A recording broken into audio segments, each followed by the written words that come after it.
안녕하세요. 김거희TV입니다.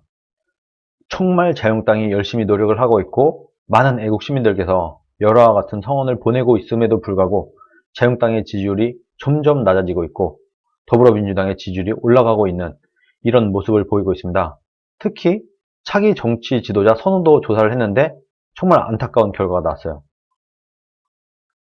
물론 이런 거 안 믿는다 하는 분들도 계시겠지만 저는 그래도 충분히 참고할 만한 데이터는 된다고 봅니다.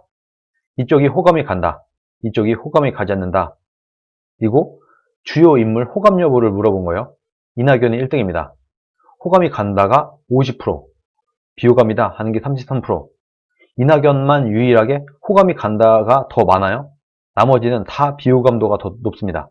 심상정 호감이 간다 39%, 비호감 45%. 박원순 호감 32, 비호감 53. 박원순도 비호감도가 상당히 높네요. 이재명 호감 29%, 비호감 55%. 유승민이 생각보다 호감이 높아요. 23%가 호감, 비호감이 59%로 60%에 가깝게 가고 있습니다. 그런데 여기 이 정도 가야지 황교안 당대표가 나오고 있습니다. 자유한국당은 처음으로 나왔어요. 황교안 호감 18%, 비호감 67%. 3배가 넘게 비호감도가 높습니다. 67%면 정말 심각한 수준이에요. 안철수가 꼴찌를 했네요. 호감 17%, 비호감 69%. 여기에다가 지금 자유한국당의 지지율은 가장 최근의 지지율 조사를 보면 계속해서 하락세를 보이고 있습니다. 리얼미터는 29.3%, 갤럽은 20%를 보이고 있어요. 점점 하락하다가 리얼미터에서 30% 초반대까지 갔다가 갤럽은 20% 중반대까지 갔다가 점점 떨어져서 지금 리얼미터 29.3%, 갤럽 20%. 더불어민주당은 오히려 상승세예요. 리얼미터에서는 40.9%, 갤럽 42%를 보이고 있습니다. 그런데 갤럽과 리얼미터의 차이가 민주당은 별로 안 나요. 리얼미터 40.9%, 갤럽 42%, 1%밖에 차이가 안 나요. 그런데 자유한국당의 지지율은 리얼미터 29.3%, 갤럽 20%, 거의 9.3%포인트가 차이가 나고 있습니다. 왜 이런가? 왜 이렇게 차이가 많이 나냐? 리얼미터는 그래도 30% 가까이 되는데 왜 갤럽에선 20%밖에 안 나오는가? 한국갤럽은 조사 방식이 사람이 직접 전화를 걸어서 묻는 거예요. 갤럽은 전화원이 직접 전화를 해서 지지율을 묻는 거, 요렇게 조사를 하고, 리얼미터는 자동응답 방식이라는 겁니다. 녹음된 음성을 듣고 버튼을 누르는 방식이에요. 이게 리얼미터. 그래서 이게 차이가 난다. 리얼미터는 면접원 조사도 하긴 해요. 근데 10% 수준밖에 안 되기 때문에 거의 대부분이 자동응답. 한국갤럽은 직접 면접원이 전화를 거는. 여기서 차이가 나온다. 그럼 왜 이런 차이가 나는가? 더불어민주당은 비슷해. 리얼미터나 갤럽이나 비슷해. 왜 자유한국당은 차이가 나는가? 전화를 걸어서 물어볼 때는, 갤럽은 전화를 직접 걸어서 물어볼 때는 한국당을 지지한다고 말하지 못하는 사람들이 많은 겁니다. 대세가 아니다 보니까, 지금 대세는 민주당이다 보니까 전화를 걸어서 직접 물어봤을 때 민주당 지지자들은 저 민주당 지지해요 라고 당당하게 말을 하는데, 자유한국당 지지자들은 말을 잘 못한다. 이런 게 지금 나타나는 것이고, 리얼미터는 그나마 ARS 방식이다 보니까 기계음으로 하는 거잖아요. 기계 미 녹음을 해놓고 여기서 버튼을 누르는 방식이다 보니까 익명성이 보장이 되는 느낌이에요. 그러다 보니까 좀 더 솔직하게 말한다. 그래서 저는 리얼미터가 좀 더 맞다고 보는 편입니다. 그래서 리얼미터에서는 자유한국당의 지지자임을 숨기지 않는 사람들이 더 많기 때문에 리얼미터가 더 높게 나오는 것이다. 이렇게 보는 게 합리적이라고 생각을 합니다. 어쨌든 간에 이렇든 저렇든 어쨌든 간에 자유한국당의 지지율은 낮아지고 있고 민주당의 지지율은 올라가고 있어요. 굉장히 안 좋은 상황인 겁니다. 그것은 틀림이 없어요. 추세는 얼추 맞을 테니까. 그러다 보니까 황교안 대표가 이런 페이스북에 글을 남겼습니다. 어떻게 해야 합니까? 어떻게 해야 되는가? 정말 황교안 당대표도 답답한 겁니다. 아니, 단식도 했고 농성도 하고 장애 집회도 했었고 삭발도 했었고 뭐 다 했어. 다 할 수 있는 거 다 했어. 죽기를 각오할 수밖에 없는 투쟁. 이것을 멈출 수 없는 현실이 너무나 참담합니다. 문제 해결의 방법이 투쟁밖에 없다는 사실도 너무나 서글픕니다. 문재인 정권을 보세요. 희대, 부정선거, 공작선거, 온갖 나쁜 짓을 다 하고 공수처법, 선거법, 쿠데타까지 하려고 하는데도 불구하고 우리가 막을 수가 없다. 아이디어가 없다. 방법을 모르겠다. 내가 할 수 있는 거 다 했어. 단식도 하고 목숨 걸고 온갖 거 다 했어. 근데도 이게 안 된다. 어떻게 해야 되는가 하고 국민들에게 어떻게 해야 됩니까? 라고 물어보고 있어요. 또 있죠. 이제 우리는 어떻게 됩니까? 답답한 겁니다. 황 대표도 좌파 세력에게 패배한다는 것은 곧 자유민주주의의 최후를 말합니다. 우리 국민의 패배이고 자유 대한민국의 최후입니다. 싸울 수밖에 없다. 우리는 사생결단을 할 수밖에 없다. 어떻게 되는가? 이런 식으로 국민들에게 호소를 하면서 맨 위에 보시면 어떻게 해야 됩니까? 이제 우리는 어떻게 됩니까? 이렇게 국민들에게 안타까움을 호소를 하고 있습니다. 자, 어떻게 해야 되는가? 왜 이렇게 지지율이 안 오르고 오히려 떨어지는가? 단식까지 했는데 이 단식이 오히려 역효과를 낳았다는 거죠. 이 단식을 하면서 황교안이 단식을 하면서 당 내 분위기는 어쨌든 막았어요. 당 내에서 황교안은 흔들려는 사람들은 입막음은 성공을 한 것 같아요. 그런데 일반 국민들이 볼 때 황교안의 단식은 대부분의 사람들이 몰라요. 심지어는 태극기 집회를 3번, 4번 정도를 참석했던 사람도 황교안 당대표가 단식을 했었다는 걸 모르고 있었더라고요.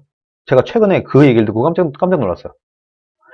혹시 황교안 당대표가 단식을 했는데 라고 말을 꺼냈더니 그분은 태극기 집회를 여러 번 나갔던 사람이에요. 최근에는 좀 안 나갔지만 나름대로 정치에 관심이 있다는 거죠. 이 분조차도 황교안이 단식했었어? 이렇게 알고 있더라고요. 기본적으로 황교안이 단식을 한 것을 일반 국민들은 잘 모른다. 그런데 좀 아는 사람들도 어떻게 알고 있는가? 황교안이 단식을 한 것은 패스트트랙 지소미아 파기 반대를 위해서 한 거죠. 시위성으로. 그런데 민주당이 지소미아 파기를 원하는 것은 친일 프레임을 씌워버렸어요. 황교안과 자유한국당에게. 그래? 지소미아 파기는 우리가 일본과 이렇게 싸우고 있는데 일본 편을 들어? 이런 식으로 프레임을 씌워갖고 친일 프레임의 가치는 이런 부분 좀 있었습니다. 여기서 약간의 역풍이 있었을 수 있다. 또 패스트트랙 문제, 선거법 개정안 이 문제라고 인식을 하는 사람들 중에 상당수는 자기들 밥그릇 싸움이네.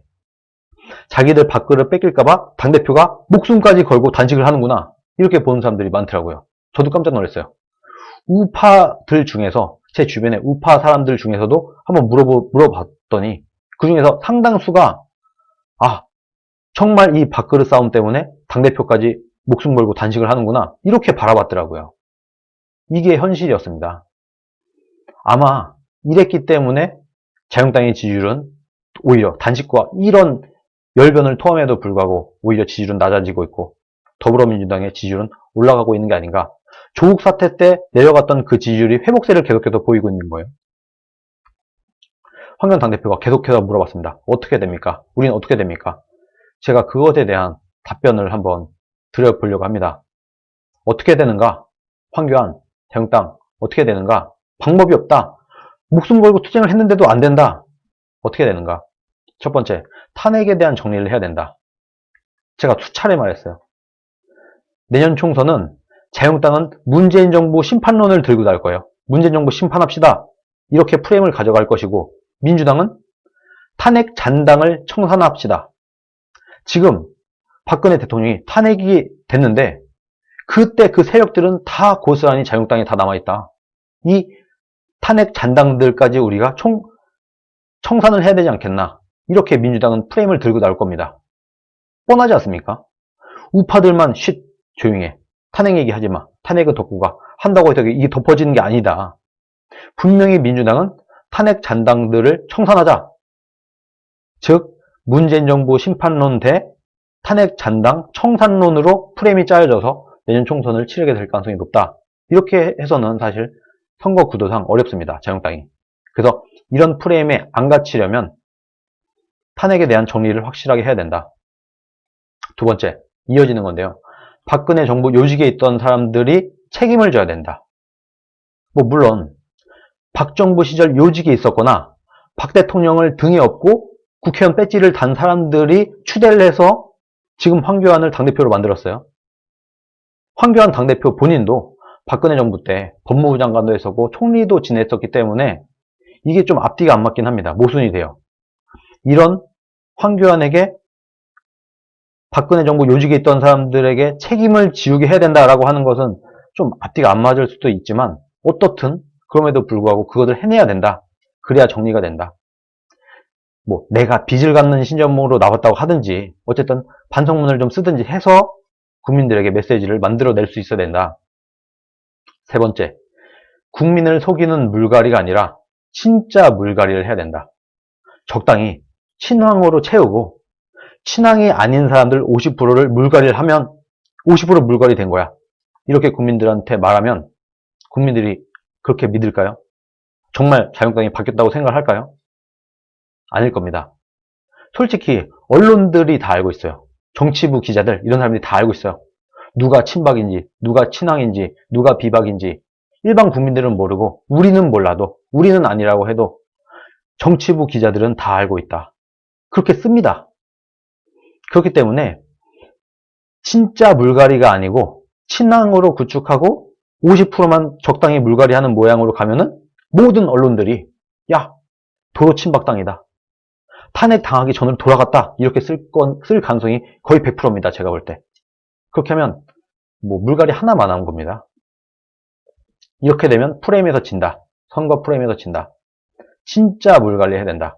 박근혜 정부 때 요직에 있던 사람들을 정리할 수 있는 이런 과감한 청산을 해야 된다. 네 번째.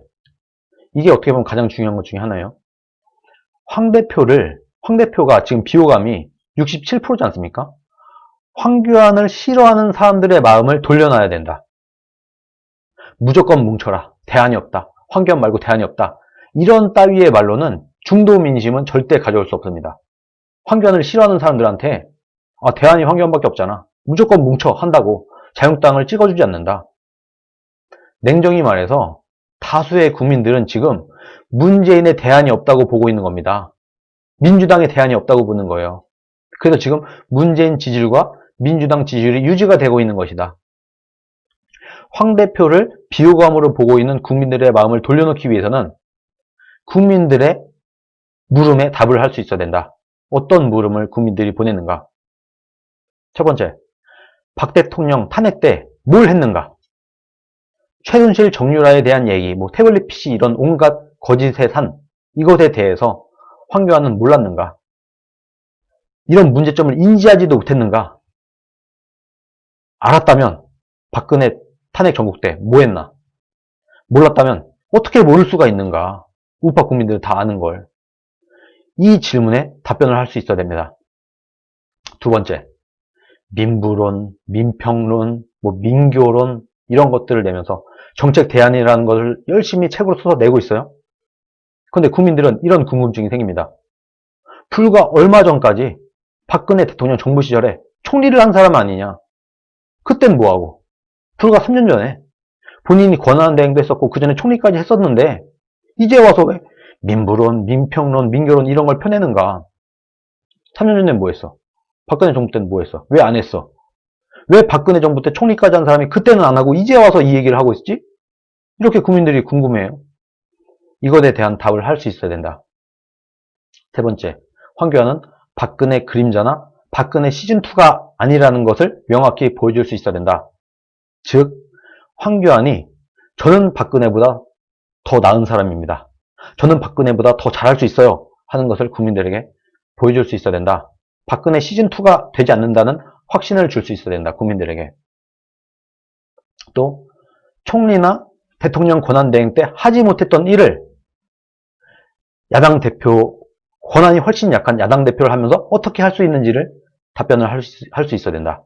야당 대표는, 지금 자유한국당의 당대표는 권한대행이나 박근혜 정부 때 총리보다 훨씬 힘이 약해요. 훨씬 큰 힘을 갖고도 좌파들의 공격을 막지 못했는데 훨씬 작은 힘을 가진 야당 대표로서 이 무소불위 권한을 휘두르고 있는 문정부와 어떻게 싸울 수 있는가? 이게 가능한 일인가? 이것에 대한 얘기를 명확하게 할 수 있어야 된다. 또 황교안의 비전은 무엇인지, 황교안이 생각하는 나라의 모습은 어떤 건지 이것을 본인이 국민들이 느낄 수 있도록 호소를 할 수 있어야 된다. 그래야지 지금 황교안을 비호감으로 보고 있는 그 많은 사람들의 마음을 돌려놓을 수 있다. 그래야 또 이분들이 자유한국당으로 지지를 보낼 수가 있게 되는 거겠죠. 일단 비호감을 호감으로 바꾸지 못하더라도 싫진 않아. 이 정도는 바꿔놔야 그 사람들이 표를 찍어주지 않겠습니까? 황교안의 비호감도를 낮추기 위해서는 이런 것들에 황교안이 답변을 할 수 있어야 된다. 지금까지 황교안 당대표가 돼서 한 일은 이런 거예요. 국민들한테 민주당과 싸우면서 국민 여러분, 문재인이 이렇게 무능해요. 문재인이 더 나빠요. 민주당이 더 나빠요. 이것을 계속 외치는 일들만 했습니다. 지금까지. 이게 투쟁이죠. 야당의 정치 투쟁의 본질은 맞아요. 정부의 실정, 무능, 비리, 부도덕함 이런 것들을 국민들에게 알려서 우리 당이 지금 현 여당보다 더 낫다. 내가 하면 지금 문재인보다 더 잘할 수 있다. 이런 인식을 국민들에게 시켜주는 것. 이것이 맞습니다. 그럼으로써 현 정부와 여당을 지지하고 있는 그 국민들이 야당으로 넘어오게 하는 것. 그 지지를 야당으로 돌려놓는 것. 이것이 야당이 할 수 있는 정치 투쟁의 본질입니다. 그런데 탄핵을 겪은 당이기 때문에 자유한국당은 탄핵을 겪은 당이기 때문에 이것만으로는 안 된다. 이것을 자유한국당이 깨달아야 된다. 우리 당이 국민들을 통치할 수 있는 정당성이 있는 당이다 하는 것을 국민으로부터 인정을 받는 게 먼저인 겁니다. 그리고 나서야 자유한국당이 국민들을 통치할 수 있는 정당성이 있는 당입니다 라는 것을 국민들로부터 인정을 받고 난 다음에야 정부 비판, 여당 비판이 효과가 있는 것이다. 지금 백날 얘기를 하고 있어요. 진짜로 리얼로 사기가 아니라 진짜 리얼로 수백만이 모여서 광화문 집회를 열고 해도 자유한국당 지지율이 오르지 않고 있습니다. 문재인이 이렇게 전방위적으로 나라를 말아먹고 개판치고 선거농단에 조국 사태로 난리가 나고 각종 게이트가 쏟아져도 좌파 지지자들은 딱 붙어서 움직일 줄 모르고 있죠. 중도층 국민들도 갈 길을 잃었습니다. 왜일까요? 이 이유는 저는 딱 하나라고 봅니다. 한국당은 국민으로부터 탄핵당한 정당이기 때문에 통치의 정당성이 없다는 겁니다. 국민들이 볼 때. 패싱이에요, 패싱. 그냥. 지금 툭 하면 황교안 지지자들이 하는 말이 대안이 없다. 이런 얘기를 하지 않습니까? 일반 국민들이 볼 때는 민주당의 대안이 없다. 문재인의 대안이 없다. 라고 보고 있기 때문에 지금 문재인의 지지율과 민주당의 지지율이 유지가 되고 있는 것이다. 이런 상황에서 국민들한테 무조건 뭉쳐라. 대안이 없지 않냐? 문재인을 막아야 된다. 이런 말이 먹힐 리가 없다. 열심히 문재인 정권만 비판하면 된다. 그것이 우파들이 할 일이다. 과연 그럴까요? 지금보다 어떻게 문재인이 더 못하고 지금보다 어떻게 더 엄청난 일들이 사방팔방에서 터질 수 있겠습니까? 이미 충분히 다 터졌습니다. 조국 사태 때 지금 온갖 게이트가 다 터지고 있어. 다 쏟아지고 있어. 태양광부터 해서. 근데 아직까지도 마치 주문을 외우듯이 우리들이 막 문재인 아웃, 문재인 탄핵, 문재인 하야, 한국당으로 무조건 뭉쳐라 라고 말하면 그렇게 될 거라고 굳게 믿고 있는 사람들이 많은 것 같아요. 저는 그분들에게 정말 부탁을 드리고 싶습니다. 제발 깨어나시라. 제발 좀 깨어나시라. 한국당이 변하지 않는 한 아무리 문재인이 못하고 민주당이 못하고 해도 한국당이 선거에서 이기는 날은 오지 않을 수도 있다. 단, 한국당이 제가 말한 대로 확실하게 변하기만 하면 내년 총선은 오히려 자유한국당이 압승을 할 것이다. 저는 그렇게 확신을 합니다. 민주당만 비판하고 문재인만 비판해서 될 게 아니라는 거예요. 이미 지금 이렇게 수도 없이 많은 일들이 터졌음에도 불구하고 그게 안 되고 있죠. 그럼 이제 깨달아야 된다. 그렇게 외치던 사람들도 깨달아야 된다. 문제는 그게 아니었다. 우리가 해야 될 일은 진영 논리에 빠져서 허우적대면서 희망을 말하고 행복 회로를 돌리는 방송을 보고 이러면서 그런 피리 부는 사람들을 열심히 쫓아서 열심히 따라다니고 지지하고 박수치고 하는 게 아니라 한국당이 일반 국민들의 선택을 받을 수 있는 정당으로 다시 태어날 수 있도록 노력하는 것. 그게 우리가 해야 될 일이다. 정말 확 변하게 해서 정말 반성한 모습으로 다시 태어난 모습으로 탄핵당했을 때 그때 그 정당이 아니라 정말 새롭게 변화된 모습으로 국민 앞에 당당하게 설 수 있는 그런 한국당이 되어야 된다. 그런 한국당이 되도록 우리들이 열심히 노력을 해야 된다. 그게 우리 우파들이 해야 될 일이다. 물론 문재인 정권 비판, 민주당 비판 해야 되겠죠. 그러나 그거 백날 한다고 해서 국민들이 시선을 안 주지 않습니까? 2년 넘게 지켜봤잖아요. 아직도 못 느끼십니까? 조국 사태를 겪고도 못 느꼈어요? 느껴야 된다. 우파들 먼저 깨어나야 된다. 자유한국당을 일반 국민들이 볼 때, 아, 멋있구나. 멋있게 바뀌었다. 일반 국민들이 기꺼이 박수 쳐주고 기꺼이 찍어줄 수 있는 그런 정당의 모습으로 바꾸는 것이 먼저다. 저는 그렇게 생각을 합니다. 오늘 방송은 여기까지 하겠습니다. 감사합니다.